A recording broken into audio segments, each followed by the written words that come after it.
Hello friends, आज का topic है मेरा श्वसन तंत्र रेस्पायरेशंस।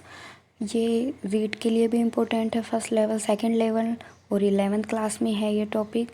तो चलो आज हम इस टॉपिक को स्टार्ट करते हैं। श्वसन अंग यानी श्वसन तंत्र में हमारा जो श्वसन अंग वो है क्या, तो वो है फेफड़ा यानी लंग्स। तो जहाँ पर गैसों का आदान प्रदान होता है, फेफड़ों में जहाँ पे गैसों का आदान प्रदान होता है उसे कहते हैं फुफ्फुसीय श्वसन यानी पल्मोनरी वेंटिलेशंस। तो हम देखेंगे कि वायुमंडल के अंदर ऑक्सीजन ज़्यादा है और लंग्स में ऑक्सीजन कम है और CO2 ज़्यादा है। तो वायुमंडल से ऑक्सीजन जो होती है वो फेफड़ों में जाएगी और फेफड़ों में CO2 ज़्यादा है तो वो क्या करेगी, वायुमंडल में वो आएगी। यानी जब वायुमंडल से ऑक्सीजन जाएगी तो इंस्पायरेशन होगा यानी, और लंग्स से जब CO2 बाहर होएगी तो एक्सपायरेशन होगा यानी निश्वसन और उश्वसन होगा। तो लंग्स की स्ट्रक्चरल एंड फंक्शनल यूनिट क्या होती है, वो होती है एल्वुलाई। ये इम्पोर्टेंट क्वेश्चन है, पूछ लेते हैं एग्जाम में कि लंग्स की स्ट्रक्चरल एंड फंक्शनल यूनिट क्या होती है, एल्वुलाई। यहाँ जहाँ पर गैसों का क्या होता है, एक्सचेंज होता है यानी गैसों का आदान प्रदान होता है। लंग्स के चारों ओर प्लूअर झिल्ली का आवरण पाया जाता है। लंग्स के चारों ओर क्या होता है, प्लूअर झिल्ली पाई जाती है जिससे इनको कोई आघात लगे तो ये सेफ रहती हैं। एक लंग्स में लगभग 300 मिलियन एल्वुलाई पाई जाती है यानी 300 मिलियन एल्वुलाई एक लंग्स में पाई जाती है। तो इनमें क्या होता है, वहाँ पर गैसों का एक्सचेंज होता है। तो लंग्स का डायग्राम हम देखेंगे। लंग्स दो पार्ट में डिवाइड हो गया, राइट लोब और लेफ्ट पार्ट हो गया। तो इसका जो लेफ्ट पार्ट है वो थोड़ा ऊपर होता है क्योंकि यहाँ पे क्या होता है, हार्ट होता है। तो इसका जो लेफ्ट पार्ट है उसमें दो पार्ट हो गए, दो भाग में डिवाइड हो गए, एक एंटीरियर लोब और पोस्टीरियर लोब। एंटीरियर यानी ऊपर वाला और पोस्टीरियर यानी नीचे वाला।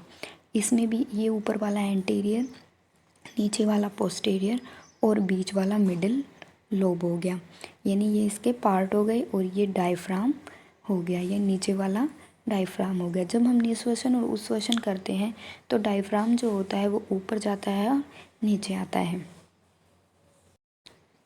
तो हम देखेंगे आगे रेस्पायरेशन पाथवे यानी जो श्वास होती है यानी जो गैस होती है वो कहाँ से लेकर कहाँ तक जाती है और उसका कैसे एक्सचेंज होता है।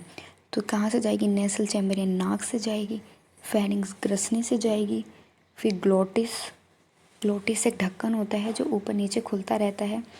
एक तो भोजन खाते हैं हम उसके लिए होता है और एक श्वास के लिए। तो लैरिक्स से जाके ट्रेकिया, ट्रेकिया से आगे जाके ये ब्रोंकस यानी शाखाओं में डिवाइड हो जाएगी यानी एक शाखा इधर आ गई, एक शाखा इधर आ गई। ये एक जो होती है एक लंग्स में आ जाएगी, ये दूसरी शाखा भी बढ़ती हुई दूसरे लंग्स में चली जाएगी। तो प्राइमरी ब्रोंकस यानी प्राथमिक शाखा, सेकेंडरी ब्रोंकस यानी दूसरी शाखा, टर्सरी ब्रोंकस यानी तीसरी शाखा। तो आगे जाकर ये एल्वुलरी डक्ट, ये मैंने बताया था आपको एल्वुलाई, तो ये एल्वुलाई के ही पार्ट हैं।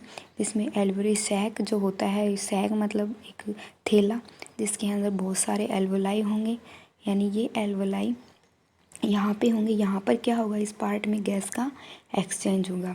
ये सैक यानी थैला होगा, इसमें बहुत सारे एल्वुलाई होंगे जहाँ पर गैसों का आदान प्रदान होगा यानी CO2 तो अंदर आएगी, नहीं सॉरी, ऑक्सीजन अंदर आएगी और CO2 बाहर निकलेगी।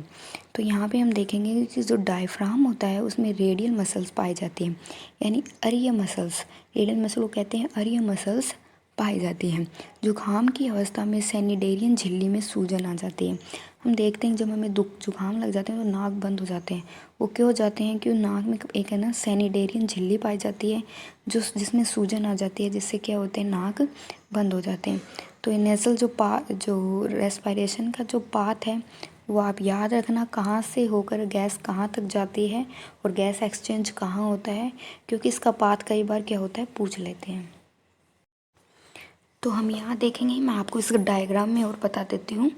जैसे ये लंग्स हो गया, लंग्स दो पार्ट में डिवाइड हो गई, ये तो हो गया लेफ्ट, ये हो गया राइट।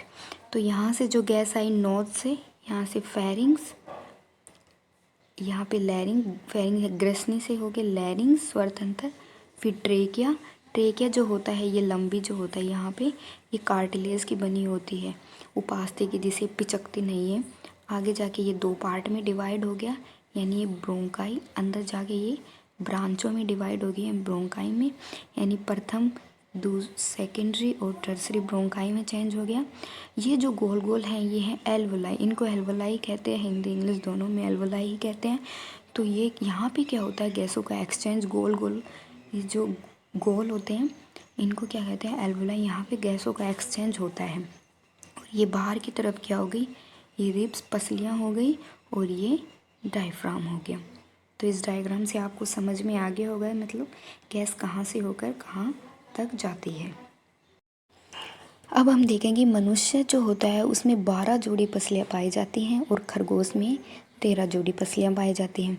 मनुष्य में 11 जोड़ी इंटरकोस्टल मसल्स पाई जाती हैं। ये मसल्स होती हैं, इंटरकोस्टल मसल्स बोलते हैं इनको।